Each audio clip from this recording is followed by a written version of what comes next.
నమస్తే, welcome to Kaiser news. నేను వంశీకృష్ణ. ఈరోజు మనం చర్చించబోయే విషయాల గురించి మనకు తెలిసి ఉంటుంది. వెనక చూస్తే మీకు అర్థమైపోయి ఉండాలి ఎక్కడ ఉన్నామో మనం. సో కాంగ్రెస్ ప్రభుత్వం వచ్చిన తర్వాత ఎలా ఉంది ఏంటి, తర్వాత కాంగ్రెస్ ప్రభుత్వం ఎలా వ్యూహం ఉండబోతుంది, రకరకాలుగా నడుస్తుంది. సో ఎస్సీ వర్గీకరణ గురించి కూడా చాలా విషయాలు నడుస్తూ ఉన్నాయి. సో దాంట్లో ముఖ్య కారణం ఎవరికి హీరోగా పేరు ఇవ్వాలి, ఎస్సీకి అంత రిజర్వేషన్ ఇచ్చారు 30 ఏళ్ల పోరాటంలో జరిగిన. సో ఈ రోజు వచ్చిందన్నమాట, గతంలో వచ్చింది మనకు తెలిసిన విషయమే. సో ఆ హీరోకి ఎవరి పేరు ఇవ్వాలి, సో దీంతో మనతో చర్చించడానికి ముందు ఉంది పిడమర్తి రవి గారు. సో ఎస్సీ కార్పొరేషన్ మొదటి, అంటే మన తెలంగాణ వచ్చిన మొదటి ఎస్సీ కార్పొరేషన్ అన్న, మీకు తెలిసి ఉంటుంది అన్న గురించి. అన్న నమస్తేనా? నమస్తేనా, ఎలా ఉన్నారన్న? ఫైన్. సో ఎన్ని రోజులు అనుకుంటే ఈ రోజు దొరికారు, మాకు ఫ్రీ అయ్యారు. సో ఫస్ట్ అయితే మనం ముఖ్యంగా మాట్లాడాల్సింది ఎస్సీ వర్గీకరణ గురించి. సో 30 ఏళ్ల పోరాటంలో వెనకబడ్డ వాళ్ళ గురించి 12% ఇవ్వడం జరిగింది. సో దీనికి ఎవరిగా మొదటి హీరో అవ్వచ్చు? మాది అవ్వచ్చు అంతే కాదు, ఇందులో హీరో ఎవరంటే రేవంత్ రెడ్డి. ఎందుకనంటే కృష్ణమాదిగా ఉద్యమము ప్రారంభించిన దానికన్నా ముందు ఇది దాదాపు 3 తరాల ఉద్యమం. కృష్ణమాదిగ కన్నా ముందు కూడా ఈ ఉద్యమం జరిగింది. నిజాం కాలంలో జరిగింది ఉద్యమం ఏబిసిడి చేయాలని. సో ఇప్పుడు ఏంటంటే ఎందుకు ఆయన ఉద్యమకారుడు, ఈ ఉద్యమానికి హీరో ఎవరంటే రేవంత్ రెడ్డి. ఎందుకంటే ఈ ఉద్యమము ప్రారంభించినప్పుడు చంద్రబాబు నాయుడు గారు ఉన్నారు. 1994 ప్రారంభించింది. అప్పుడు ముఖ్యమంత్రిగా 94 నుంచి 99 వరకు చంద్రబాబు నాయుడు గారు ఉన్నారు. తర్వాత ఫుల్ టైం ఒకసారి రాజశేఖర రెడ్డి గారు ఉన్నారు, ఫుల్ టైం ఒకసారి కేసీఆర్ ఉన్నాడు. వీళ్ళు ముగ్గురు కూడా చాలా పెద్ద లీడర్లు. చంద్రబాబు నాయుడు, కేసీఆర్ అండ్ రాజశేఖర రెడ్డి చాలా పెద్ద లీడర్లు తెలంగాణ ఉమ్మడి ఆంధ్రప్రదేశ్ లో. వాళ్ళు ఎవరు చేయలేని పనిని ఒక యంగ్ లీడర్ రేవంత్ రెడ్డి 30 ఏళ్ల ఉద్యమానికి పరిష్కారం చూపించిండు. ఇది ఎవరు చేయలేని పని. వాళ్ళ టైంలో జరిగిన, ఉధృతంగా జరిగిన రేవంత్ రెడ్డి దీన్ని ముగింపు కార్డు పెట్టిండు. అందుకోసమనే ఈ ఉద్యమానికి హీరో రేవంత్ రెడ్డి, ఈ ఉద్యమానికి ఉద్యమకారుడు కృష్ణమాది. ఓకే, మరి ఎందుకు ఆయన ఎక్కువగా జనాల్లో తిరగటం, గుంపు అంటే ఎస్సీ వాళ్ళని ఒక గుంపుగా తయారు చేసి దీన్ని పోటీగా చేయడం జరిగింది, కొన్ని పోరాటాలు కూడా చేయడం జరిగింది. మరి ఎందుకు ఆయన హీరో ఇవ్వడం జరగలేదు? మరి అంటే ఇప్పుడు ఆయన చేసిన దాంట్లో లేడు కదా. ఎందుకు లేడు? నిజంగా వర్గీకరణ చట్టం అయ్యేటప్పుడు కృష్ణమాదిగా పాత్ర కనపడకుండా పోయింది ఇక్కడ. అంటే ఏ విషయంలో కనపడకుండా పోయింది అంటారు? ఎందుకంటే ఆయన పెట్టిన డిమాండ్ 7%, కానీ తెలంగాణలో వచ్చింది 9%. సో ఆయన డిమాండ్ ద్వారా 7% అనుకుంటే రేవంత్ రెడ్డి గారు మాదిగలకు జనాభా దామాష ప్రకారం ఇచ్చిండు. కృష్ణమాదిగా పెట్టిన డిమాండ్ 1994 సంవత్సరంలో ఎస్సీలను ఏబిసిడిగా చేయమని, కానీ తెలంగాణలో ఎస్సీ ఏబిసినే అయింది. అప్పుడు పెట్టినప్పుడు బికి 7%, కానీ తెలంగాణలో బికి 9% వచ్చింది. సో కృష్ణమాదిగా డిమాండ్ ఇక్కడ కాదు. ఇది కృష్ణమాదిగా డిమాండ్ ఆంధ్రలో, అది వేరే సబ్జెక్ట్, అది కూడా చెప్తాను మీకు. ఆంధ్రలో ఏం జరుగుతుందో, కృష్ణమాదిగా వల్ల తెలంగాణలో ఏబిసిడి రాలేదు. కృష్ణమాదిగా ఉన్నాడు. కృష్ణమాదిగతో పాటు అనేక సంఘాలు తెలంగాణలో ఉన్నాయి, కానీ ఈ పని కంప్లీట్ గా చేసింది మాత్రం దీన్ని క్రెడిట్ ఇవ్వాల్సింది రేవంత్ రెడ్డి గారికి. అయితే కొన్ని మంది ఎలా చెప్తున్నారు అంటే, ఎస్సీ వర్గంలో ఆకున్న ఫీడ్ ప్రకారం ఎలా ఉందంటే, మాదిగ కృష్ణ గారికి, మంద కృష్ణ గారికి ఎక్కువగా ఆయనే హీరో అని చెప్పుకుంటున్నారు బయట కూడా. సో మరి మీరు చూస్తేనేమో రేవంత్ రెడ్డి గారు హీరో అంటారు. సో మరి ఎక్కడ మరి అసలు ఆఫ్టర్ వర్గీకరణ కృష్ణమాదిగ తెలంగాణలో కనిపిస్తలేడు. కనీసం వర్గీకరణ చేసినటువంటి రేవంత్ రెడ్డి గారిని కలవడం కూడా కలవడు. ఒక నెల మొత్తం కూడా స్వీట్లు పంచుకోవాలన్నాడు. స్వీట్లు పంచుకోవాలన్న మనిషి ఆయన స్వీట్లు పంచుకోలేదు, సీఎం గారికి స్వీట్ తినిపించలేదు, ఆయన స్వీట్ ఎక్కడ తినలేదు, ఆయన కార్యకర్తలు ఎక్కడ స్వీట్ తినలేదు. అసలు మొత్తానికి ఆయన సంఘం కనపడకూడా పోయింది తెలంగాణలో. ఆంధ్రాలో తిరుగుతా ఉన్నాడు. కృష్ణమాదిగకి కాంగ్రెస్ పార్టీకి ఏంటి విరుద్ధం? విరుద్ధం ఏంటంటే కృష్ణమాదిగ బీజేపీ ఏజెంట్ కదా. చెప్పాలి ఎక్కడ బీజేపీ పార్టీ ఎక్కడ లిస్ట్ రాలేదు కదా. అట్లా ఉండదు. ఇప్పుడు ఉదాహరణకు సికింద్రాబాద్ పెరేడ్ గ్రౌండ్ లో కృష్ణమాదిగా మీరు ఎక్కడున్నా ఉండండి కానీ బీజేపీకి ఓటేయమన్నాడు. ఒక పార్టీకి ఓటేయమన్న వ్యక్తి ఆ పార్టీకి సంబంధించిన వ్యక్తే కదా. ఇప్పుడు నేనున్నా, కాంగ్రెస్ పార్టీలో ఉన్నా, నేను టీడీపీ పార్టీకి ఓటేయమని చెప్తానా? అట్లా అదే కృష్ణమాదిగా ఏ పార్టీ కానప్పుడు బీజేపీ పార్టీకి ఓటేయమని చెప్పిండు. ఆయన వర్గీకరణ సాధించుకునే వ్యక్తి ఏ పార్టీకి ఓటేయవద్దు అని చెప్పాలి. ఎందుకంటే వర్గీకరణని అసెంబ్లీలో చట్టం చేసినప్పుడు అన్ని పార్టీలు ఒప్పుకున్నాయి, ఆయన మాత్రం బీజేపీకే ఓటేయమన్నాడు. కానీ ఇక్కడ అధికారంలోకి వచ్చినటువంటి కాంగ్రెస్ పార్టీని గెలిపియమని చెప్పలే, ఇక్కడ కాంగ్రెస్ పార్టీ ఓడియమని తిరిగిండు. అయినా కాంగ్రెస్ పార్టీ అసెంబ్లీలో వర్గీకరణ చట్టం చేసింది. మరి ఎవరు క్రెడిట్ చెప్పండి? రైట్. ఇప్పుడు మరి ఎందుకు కృష్ణమాదిగ తెలంగాణలో కనపట్లేదంటే ఏం చెప్తారు మరి మీరు? విషయం ఏంటంటే అతను ఆంధ్రాలో ఉన్నటువంటి కూటమికి సపోర్ట్ చేసింది. అక్కడ అధికారంలో కూటమి రావాలని. ఆ కూటమి అధికారంలోకి వచ్చింది. ఉమ్, వాళ్ళతో సుప్రీంకోర్టు తీర్పు తర్వాత చంద్రబాబు నాయుడు గారితో మాట్లాడి చట్టం చేయించుకోగలుగుతాడు. ఉమ్, ఆ చట్టంలో కూడా మాదిగలకు అన్యాయం జరిగింది. ఓకే సో తెలంగాణలో మాదిగలకు న్యాయం జరిగింది. ఓకే తెలంగాణలో మాదిగలకు న్యాయం జరగడానికి ప్రధాన కారణం ఎవరంటే రేవంత్ రెడ్డి. ఓకే ఆంధ్రలో మాదిగలకు అన్యాయం జరగడానికి ప్రధాన కారణం ఎవరంటే కృష్ణ మాదిగ. Okay right. దీని టాపిక్ వదిలేద్దాం ఇక్కడతో. సో మీ టాపిక్ కావాలి నాకు ఎక్కువగా. సో మీరు ఉద్యమకారులు ఫస్ట్ నుంచి, మనకి తెలంగాణ ఉద్యమకారులు మొదటి పేరు కనిపిస్తే మీ పేరు కూడా కనిపిస్తే 10 మంది పేర్లు. సో బీఆర్ఎస్ టికెట్ ఇవ్వడం జరిగింది మీకు, గతంలో కూడా 2 సార్లు పోటీ చేశారు సత్యపల్లి నియోజకవర్గం నుంచి. సో మరి బీఆర్ఎస్ ని వదిలిపెట్టి కాంగ్రెస్ కి ఎందుకు వచ్చారంటే ఏం చెప్తారు మీరు? మీకు తెలుసు కదా సత్తుపల్లిలో తెలంగాణ ఏదో ఎట్లుంటో నాది తెలంగాణనే, నాది సత్యపల్లి నియోజకవర్గం. తెలంగాణ వాదం తక్కువ ఉంటుంది కదా, తెలంగాణ వాదం తక్కువ ఉంటది. అవును. కేసీఆర్ నన్ను కావాలని అక్కడికి పంపిండు. నాకు అప్పుడు మొదటిసారి వచ్చినాయి 6,666 ఓట్లు. రెండోసారి వచ్చినాయి నాకు 81,000 ఓట్లు. ప్లస్ ట్రక్ గుర్తుకు వచ్చింది 7,000 ఓట్లు. రెండోసారి నేను ఓట్లు సంపాదించిన. సో నాకు కేసీఆర్ నన్ను గెలవాలని, నా కులం నిలబడాలని కేసీఆర్ లేదు. ఆయన గతంలో ఉన్నాడు కృష్ణమాదిగని అంచివేస్తాము, కృష్ణమాదిగ వల్ల ఏం కాదు, మొత్తం కృష్ణమాదిగని ఉక్కు పాదంతో తొక్కి పెడతా అన్నాడు. అటువంటి వ్యక్తి నన్ను ఎమ్మెల్యే టికెట్ ఇచ్చి నన్ను ఎమ్మెల్యే చేస్తున్నా నేను ఎట్లా అనుకుంటా? సో నాకు ఓడిపోయే టికెట్ ఇచ్చినని అనుకుంటున్నాను. ఇప్పటికి కూడా ఇంకోటి ఏంటంటే తెలంగాణ ప్రభుత్వాన్ని, టీఆర్ఎస్ ప్రభుత్వాన్ని పడగొట్టాలని తిరిగినటువంటి సండ్ర వెంకట వీరేని టీఆర్ఎస్ తో పార్టీలోకి తీసుకొచ్చుకొని నాలాంటి ఉద్యమకారాన్ని పక్క చూడండి కేసీఆర్. సో నేనెందుకు కేసీఆర్ తో ఉంటా? అంటే కేసీఆర్ తో మంచి అనుభవం ఉంది పిడమర్తి రవికి, ఎప్పుడు వస్తూనే ఉంటారు, మాట్లాడుతూనే ఉంటారు. ఉద్యమకారులు ఉద్యమం చేసినప్పుడు కూడా చాలా సపోర్టెడ్ గా ఇద్దరు మాట్లాడే అంటే అప్పుడు ఆయన పార్టీ నాయకుడు, స్టూడెంట్ లీడర్ ని. తెలంగాణ రావాలని నా కోరిక. 3 తరాల ఉద్యమం అది. దానికి నేను నాయకుడుగా, విద్యార్థి నాయకుడు ఉన్నప్పుడు తెలంగాణ రావడం, ఉద్యమం రావడం, తెలంగాణ రావడం నా అదృష్టం. నేను కేసీఆర్ కన్నా ఎక్కువ రోజులు జైల్లో ఉన్నాను తెలంగాణ కోసం. కేసీఆర్ కన్నా ఎక్కువ ఫైట్ చేసినటువంటి విద్యార్థి లోకానికి నాయకుడుగా ఉన్నా. ఆయన ఒక అవకాశవాది, ఒక రాజకీయ నాయకుడు. తెలంగాణ వస్తే ముఖ్యమంత్రి కావాలని కోరుకుండు ఆయన. మేము ఆనాడు తెలంగాణ వస్తారాదన్న టెన్షన్ లో ఉండి తెలంగాణ కోసం కొట్లాడాలన్నటువంటి ఒక పెద్ద సమూహం, విద్యార్థి సమూహానికి నేను నాయకుడిని. నా టైంలో తెలంగాణ రావడం అదృష్టం, దానికి నాయకుడిగా ఉండడం ఇంకో గొప్ప అదృష్టం. ఓకే. అయితే కేసీఆర్ ఉద్యమకారులు అంటే తెలంగాణ తెచ్చింది కేసీఆర్ పేరు ఎక్కువగా వినిపిస్తుంది అంటే మీరు ఏమంటారు? ఇప్పుడు ఏముంటదంటే మీకు కేసీఆర్ కి కులం ఉంది, కేసీఆర్ కి పార్టీ ఉంది, కేసీఆర్ కి ధనం ఉంది, కేసీఆర్ కి టీవీ ఉంది, కేసీఆర్ కి పేపర్ ఉంది.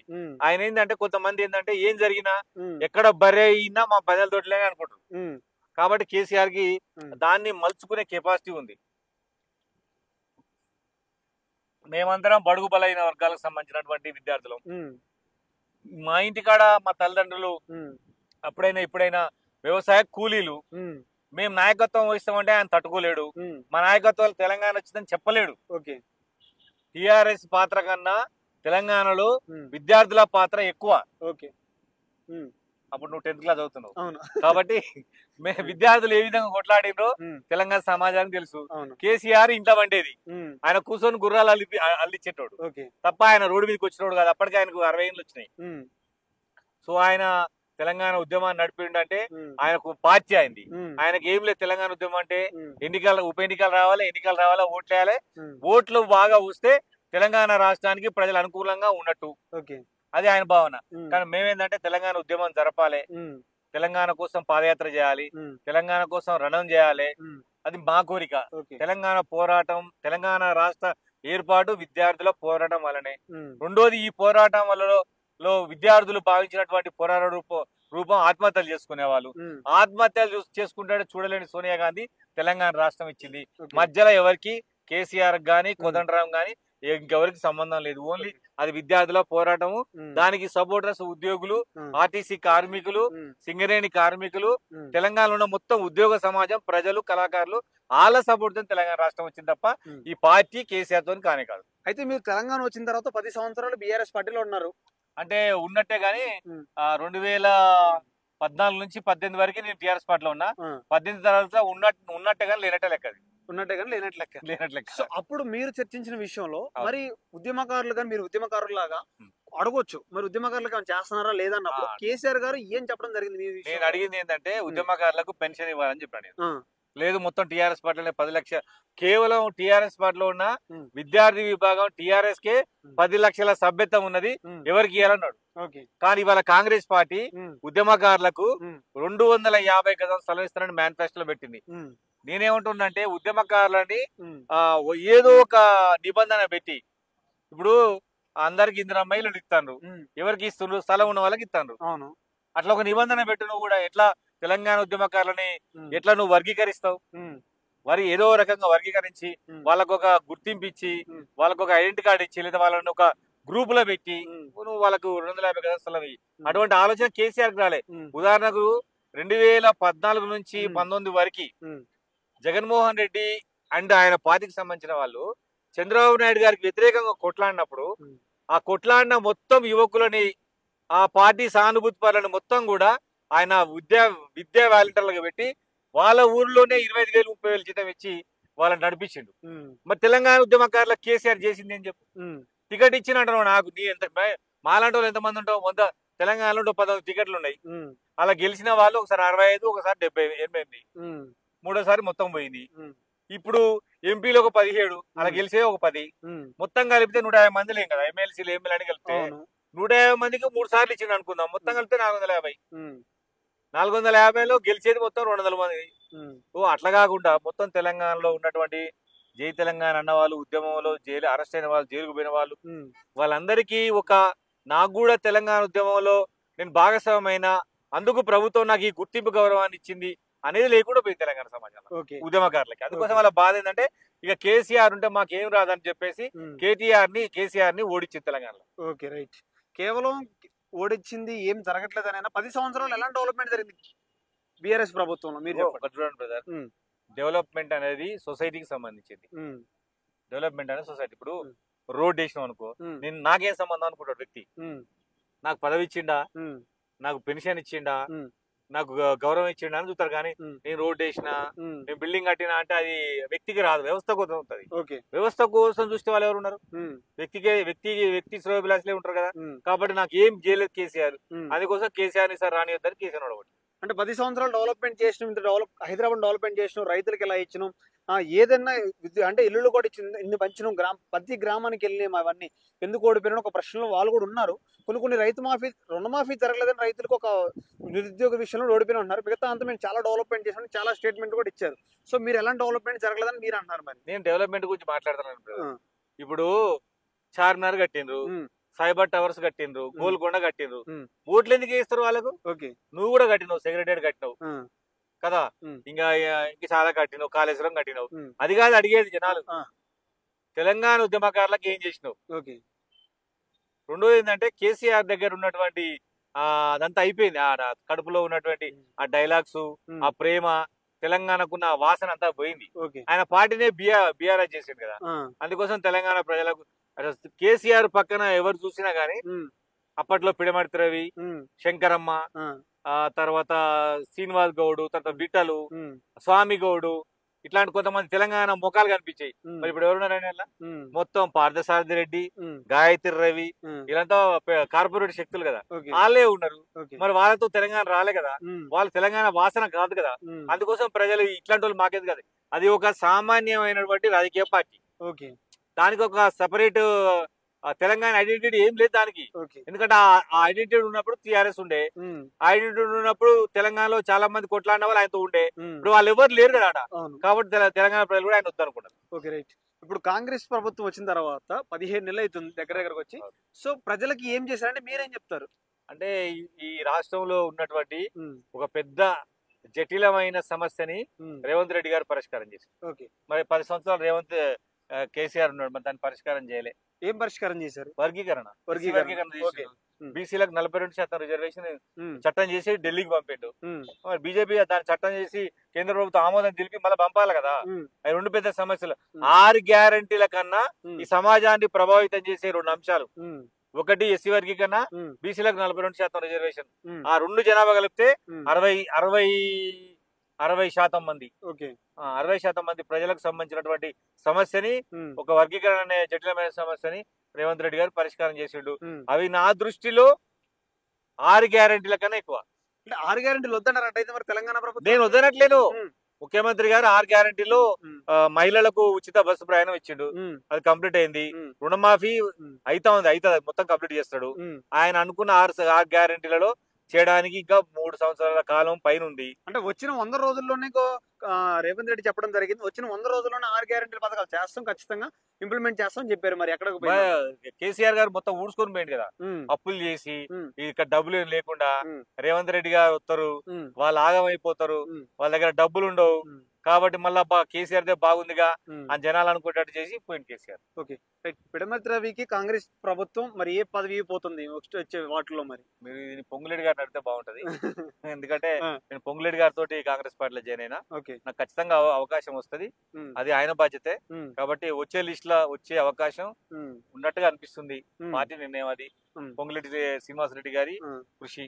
ఓకే, మళ్ళీ ఏమన్నా బీఆర్ఎస్ పోయే అవకాశం ఉంది, మళ్ళీ పార్టీ మారే అవకాశం ఉంది పిడమర్తి రవి గారు? లేదు, ఎందుకంటే నన్ను అవమానించినట్టు, నేను అవమానపడ్డట్టు అక్కడ ఎవరు అవమానపడలేదు. ఓకే, నేను ఒక ఉద్యమకారుని, నేను కేసీఆర్ కన్నా తక్కువేం చేయలేదు.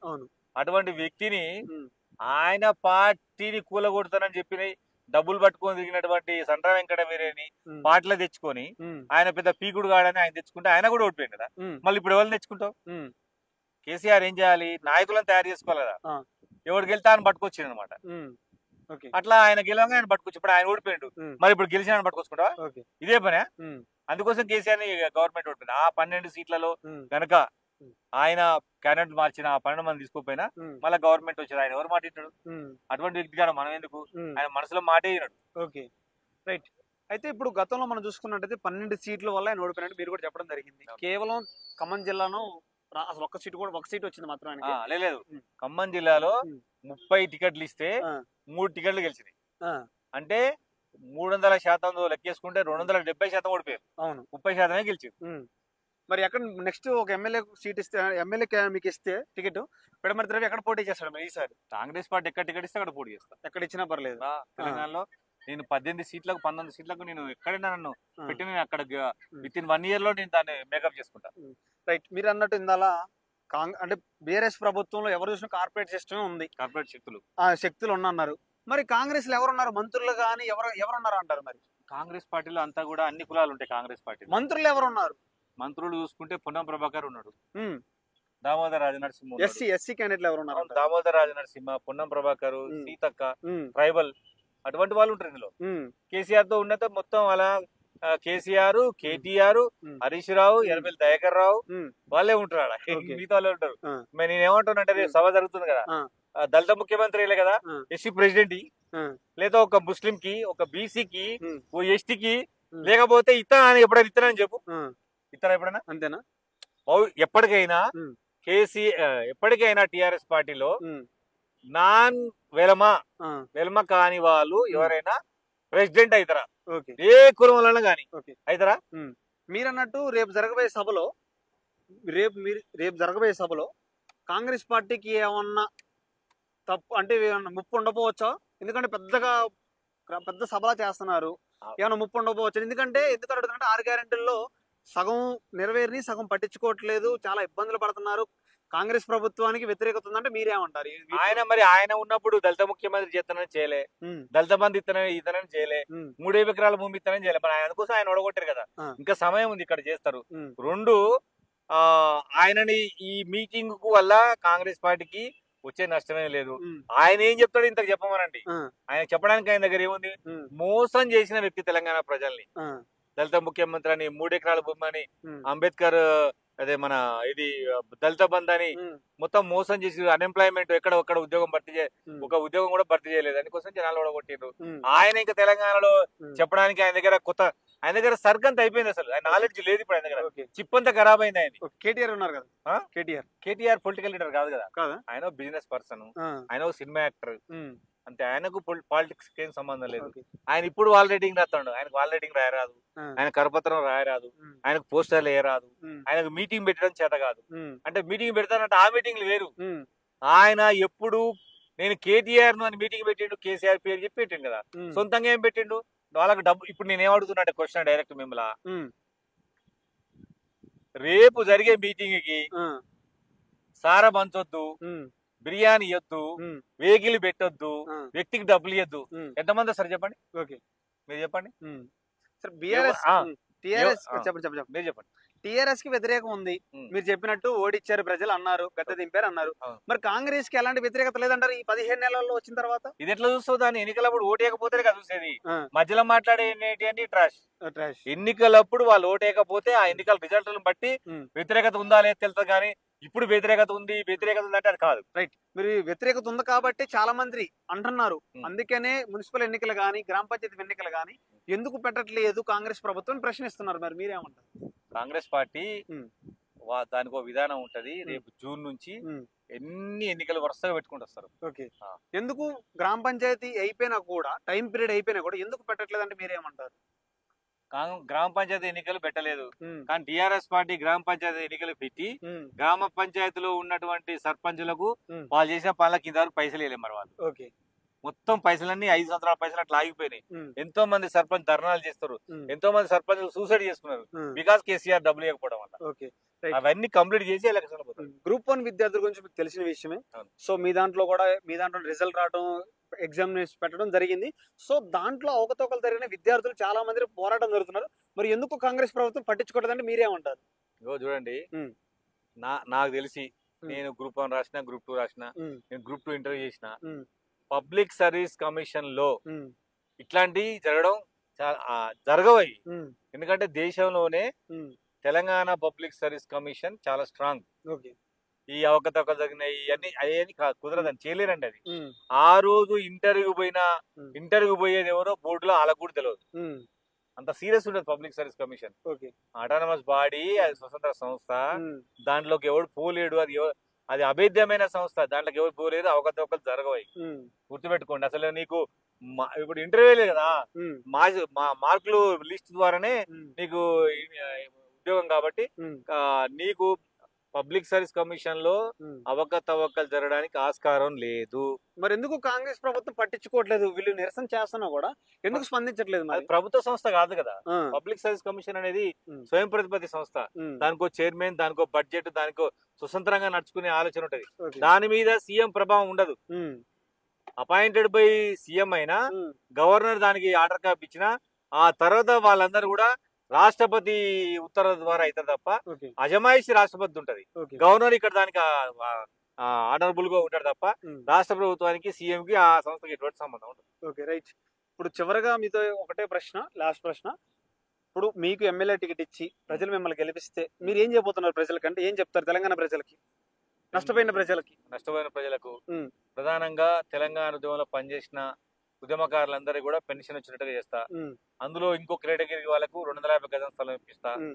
తెలంగాణలో ఉన్నటువంటి మొత్తం ఉద్యోగాలు భర్తీ చేసేటట్టు చేస్తా. ఉమ్. తెలంగాణని బంగారు తెలంగాణలో చేస్తా. ఓకే. మీరు అన్నట్టు ఇందులో ఒక ప్రశ్న అడగడం మర్చిపోయాను. కాంగ్రెస్ ప్రభుత్వం ఉద్యమకారులకు ఇప్పటి వరకు ఎన్ని ఇళ్ళు ఇచ్చింది, ఎంత పింఛన్లు ఇచ్చింది, ఎవరెవరికి ఇచ్చింది? అయితే ఇప్పటివరకు కాంగ్రెస్ ప్రభుత్వము ఉమ్. ఒక 10 మంది కళాకారులకి ఇచ్చింది. ఉమ్. మొన్న జరిగినటువంటి మీటింగ్ లో ఒక 10 మంది ఉత్తమమైన కళాకారులను ఎంపిక చేసుకుని ఉమ్. వాళ్ళందరికీ కూడా గుర్తింపు ఇచ్చి, గౌరవించి, ₹1,00,00,000 ఇచ్చి ఉమ్. 250 గజం స్థలం కూడా ఇచ్చింది వాళ్ళకి. ఓకే. మాకు ఇంతవరకు పెన్షన్ ఇవ్వలేదు, మాకు 250 గజం స్థలం ఇవ్వలేదు. ఉమ్. కానీ మొన్న జరిగినటువంటి 6 గ్యారంటీలలో ఉమ్. 7వ దానిగా ఉద్యమకారులని ఉమ్. ఆ 6 గ్యారంటీల స్కీమ్ లో అప్లై చేసుకోమని చెప్పింది. ఉమ్. మేమందరం అప్లై చేసుకున్నాము. అన్ని వరుసగా చేసుకుంటూ వస్తుండే సీఎం. ఉమ్. నెక్స్ట్ మా వంతే ఉంటది, ఉమ్. ఉద్యమకారులదే ఉంటది. 250 గజం స్థలం ఉమ్. ఉద్యమకారులకు రేవంత్ రెడ్డి గారు ఇస్తారు. ఒక రైట్. ర్యాపిడ్ ఫైర్ చేద్దాం. ఒక 1 word లో చెప్పండి ఆ, రైతుల గురించి. ఆ. ఫస్ట్ మీరు కేసీఆర్. అవును. కేసీఆర్ అంటే అది ముసలిద్ది. అది ముసలేదు. KTR. KTR businessman. Harish Rao. Harish Rao ఒక అంటే తాజ్ భవన్ లాంటి పొలిటీషియన్ ఆయన. ఓకే. కవితక్క. ఆ బంతిపూలతోనే ఆట ఆడింది. బంతిపూలతోనే. ఉమ్. ఇది చేసింది ఏం లేదు. ఆమె ఏం చేయలేదు. Okay. Revanth Reddy. Revanth Reddy real leader. Real leader. అవును. బట్టి విక్రమార్క. అంటే భక్తి విక్రమార్క మేధావి. మేధావి. రైట్. ఇటు వస్తే రాహుల్ గాంధీ గారు. Rahul Gandhi future India. Future India. Okay. Sonia Gandhi. Sonia Gandhi మహానుభావురాలు, తెలంగాణ ఇచ్చిన దేవత. ఓకే. తర్వాత మోడీ గారు. మోడీ చేతగాని ప్రధానమంత్రి. ఉమ్. నేనైతే ఈ పార్టీకి పాకిస్తాన్ మీద యుద్ధం ప్రకటించేవాడిని. ఉమ్. అంటే పాకిస్తాన్ మీద ప్రకటించాలంటే కొన్ని రూల్స్ రెగ్యులేషన్స్ ఉంటాయి కదా మనకి కూడా. యుద్ధం ప్రకటించి మనం పోవచ్చు. ఆ. ఓకే. ఇప్పుడు ఆ ఇష్యూ ఎట్లా ఉందంటే, ఆ. వాళ్ళు 26 మందిని చంపారు. ఉమ్. ఇప్పుడు మన ఊర్లో ఏం జరుగుతుందంటే ఒక ఊర్లో ఉన్నటువంటి ఒక సమూహం కొట్లాడుకుంటది. కొట్లాడుకున్నాక ఏమైందంటే వాళ్ళకు బాయి కాడ నీకు నీళ్ళు ఇయ్యను, బాయి కాడ పోతానికి నీకు స్థలం కాడ నీకు రోడ్డు ఇవ్వను అన్నట్టు ఉంది. సింధు జలాల నీళ్లు ఆపేది యుద్ధం ప్రకటించాలి వాళ్ళ మీద ముందు. అంటే భారతదేశానికి ఎంత అవసరం ఉందో పాకిస్తాన్ కి చెప్పడం కోసం ఇలా చేసిన అనుకోవచ్చు కదా ఒక ప్లాన్ తో. మీరు అన్నట్టు యుద్ధం ప్రకటిస్తే ఇక్కడ ఉన్న తెలగా ఈ నీళ్ళు ఆపడేందండి బాబు, ఈ కాలువలో నీళ్ళు ఆపడేంది? వాళ్ళు చేసిన దానికి ఖచ్చితంగా యుద్ధం ప్రకటించాలి. యుద్ధం ప్రకటించాలి. మోడీ అనే వ్యక్తి ఏంటంటే చేతగాని వ్యక్తి, అందుకోసం యుద్ధం ప్రకటించలేదు. ఓకే, యుద్ధం ప్రకటిస్తే ఉన్న భారతదేశానికి ఎలాంటి ముప్పు లేదంటారా? ఏముండదు. ఓకే, ఇప్పుడు ఉగ్రవాదం వల్ల భారతదేశంలో వేల మంది చనిపోయారు. దానికి ఏదో ఒక రోజు అడ్డుకట్ట వేయాలి. ఆ చేయలేకపోతుండ్రు. మేము ఉగ్రవాదాన్ని అణచివేస్తామని మేనిఫెస్టోలో చెప్పడం కాదు, కరెక్ట్ సమయం వచ్చింది, ఇప్పుడు కొట్లాడు. 370 ఆర్టికల్ వల్లనే ఇదంతా జరిగింది అనుకోవచ్చు. కాంగ్రెస్ రేవంత్ ఆయన అదే కదా 370 ఆర్టికల్ ని నేను సవరించేటప్పుడు జరగబోయే పరిణామాలను కూడా అంచనా వేయాలి. భద్రతా లోపం, ఇది భద్రతా లోపం, ఇంటెలిజెన్స్ వైఫల్యం, ఇదంతా ప్రభుత్వం యొక్క నిర్లక్ష్యం జరిగిన సంఘటన. Okay, right. ఇక్కడున్న బీజేపీ మంత్రులతో మాట్లాడుకుంటే కిషన్ రెడ్డికి ఏమి ఇస్తారు మరి? కిషన్ రెడ్డికి కట్టినదో పాము కావద్దు, ఆయనతో ఏం కాదు, ఊది కాదు, పిరింపలేవదు. ఓకే, బండి సంజయ్ తంబాకు. ఓకే అన్న, థ్యాంక్ యూ అన్న, థ్యాంక్ యూ సో మచ్. ఖచ్చితంగా మీరు నెక్స్ట్ టైం గెలవాలి మేము కోరుకుంటూ, తెలంగాణ ఉద్యమకారుల్లో తెలంగాణకి నష్టం జరిగింది, దాన్ని కూడా మీరు సమకూరుస్తారని అనుకుంటున్నాం. థ్యాంక్ యూ అన్న.